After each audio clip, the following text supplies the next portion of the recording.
এই বাড়ির একটা নিয়ম আছে। আমার আব্বা যখন জীবিত ছিলেন তন্ময় মুরব্বী আসতো আমাদের সুখ দুঃখ আনন্দ ভাগাভাগি করত। কখনোই বিচার সালিশ করার জন্য আমার বাড়িতে আসে না। আর আমি জীবিত থাকা অবস্থায় এই বাড়িতে মুরব্বী এসে বিচার করবে প্রশ্নই আসে না।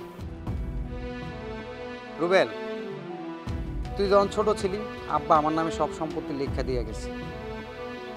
তোদের সবার কমপ্লেন এই সম্পত্তি নাকি আমি আব্বারে ফুসলায়া ফাসলায়া হুইল করে নিছি তোরে ঠকানোর জন্য।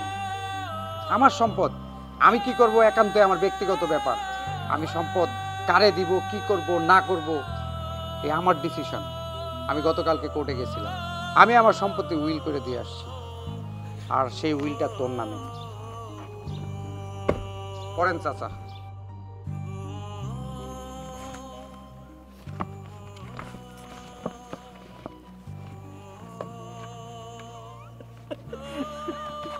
ভালো তো। এত অভিযোগ, এত দ্বন্দ্ব এই সম্পত্তি নিয়ে। তোর সম্পত্তি আমি তোর দিয়ে গেলাম রে রুবেল, তবে দুইটা জিনিস আমি তোরে কখনোই দিতে পারবো না। একটা হচ্ছে তুই আমার সন্তানের মতো ভাই, তার আবদার। আর একটা হচ্ছিল আমার মায়ের ভাগ আমি কাউকে দিতে পারবো না। দুইটা জিনিস আমি নিয়ে গেলাম।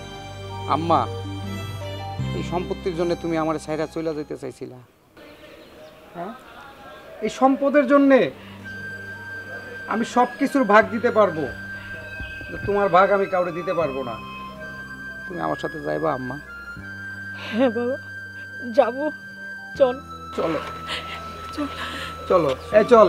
দাঁড়াও ভাইয়া, আমার বাবার রেখে যাও তুমি সবকিছু আমাকে দিয়ে দিছো।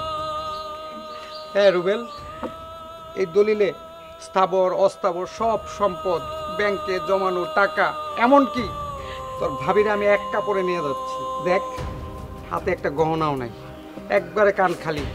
সব কিছু ওই আলমারিতে রাখা আছে। ভাইয়া, তুমি তো জীবনে কোনোদিন মিথ্যা কথা বলো, এত বড় মিথ্যা কথা কিভাবে বলতেছ? সত্যি রে রুবেল, বিশ্বাস কর, আমি সব দিয়ে গেছি, সব।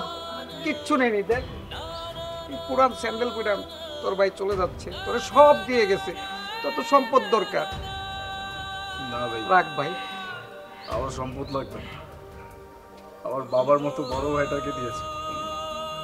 তুমি তো আমার বাবার মতো বড় ভাইটাকে নিয়ে যাচ্ছ। তুই আমার মাফ করে দিস, তোর সম্পত্তি নিয়ে তুই থাক। চলো আম্মা। ভাইয়া,